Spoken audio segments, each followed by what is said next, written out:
नमस्कार, मैं डॉक्टर सुनीता। आपका मेरे चैनल में स्वागत है।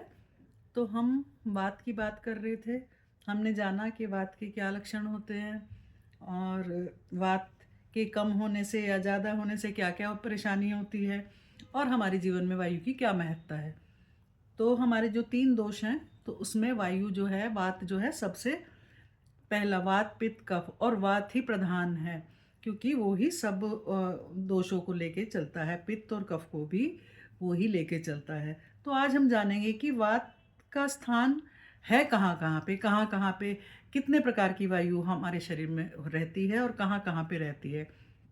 तो वात दोष के जो स्थान हैं और उनके कार्य हैं, उनके बारे में आज हम बात करेंगे। तो प्राणवायु, व्यान वायु, अपान वायु, समान वायु, और ये 5 प्रकार की हमारे शरीर में वायु, प्राण, अपान, व्यान, समान, उदान, और ये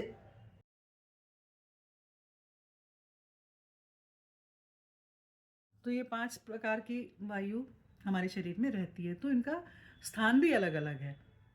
जैसे जो हमारी प्राण वायु है वो हमारे सिर में रहती है, छाती में रहती है, श्वास नली में रहती है, और जीभ, मुंह और नाक, ये स्थान उनके हैं प्राणवायु के। तो उनका कार्य क्या है? प्राणवायु का कार्य क्या है?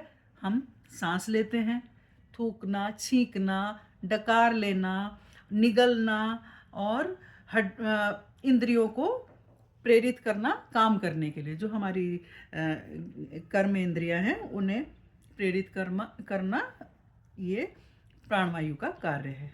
तो अब हम बात करते हैं उदान वायु की। उदान वायु का स्थान जो है नाभि, छाती और श्वास नली में है।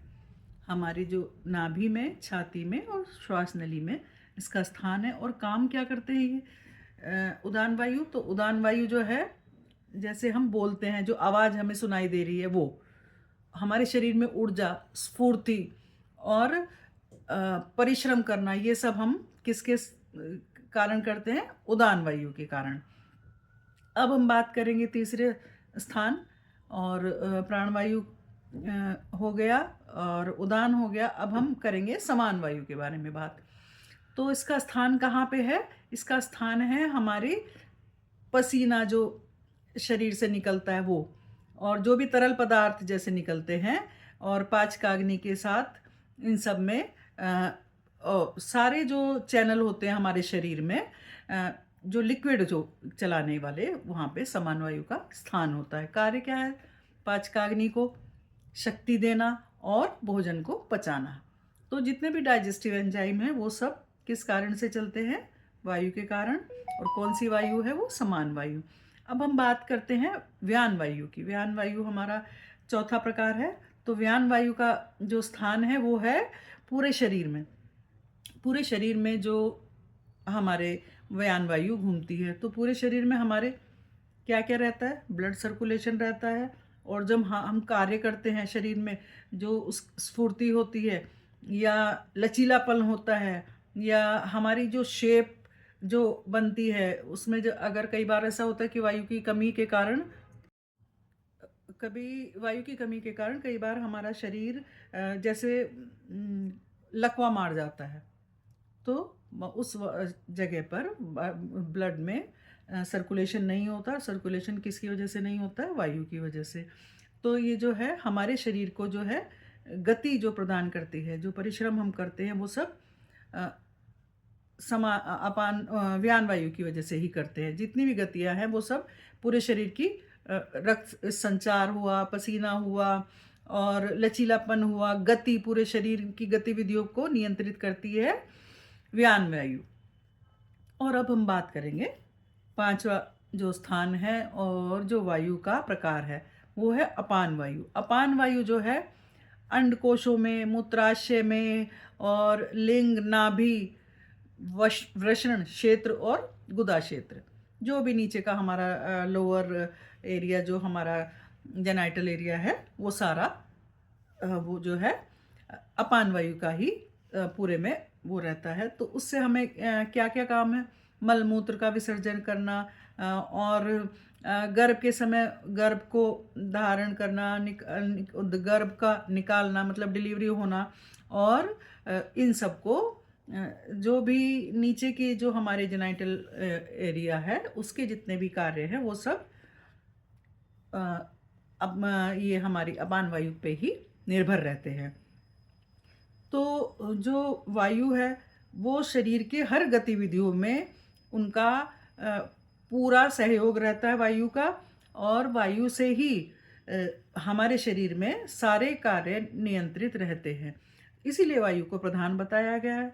तो इन सारे स्थान पर जो भी हमारे जो दोष हैं वो अगर असंतुलित हो जाते हैं तो हमें कोई ना कोई रोग हो जाता है, और जब ये समान मात्रा में रहते हैं तो ये शरीर को निरोगी रखते हैं।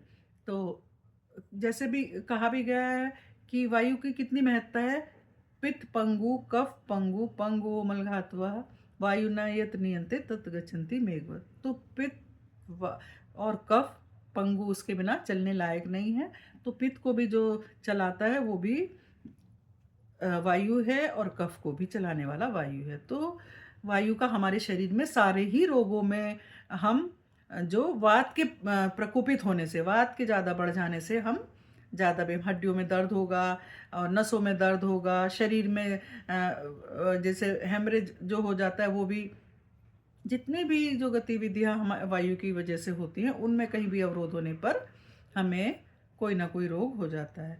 तो आज हमने जाना कि वायु कितने प्रकार की होती है, उनका स्थान कहाँ कहाँ पे है उसका। तो अब हम कल जानेंगे कि कितने रोग जो हैं वायु के कमी के कारण से होते हैं या वायु के अत्यधिक प्रकोपित हो जाने से होते हैं, और किन उन रोगों से हमें कैसे कैसे बचना है। तो थैंक यू, मिलते हैं कल वायु के नए एपिसोड के साथ।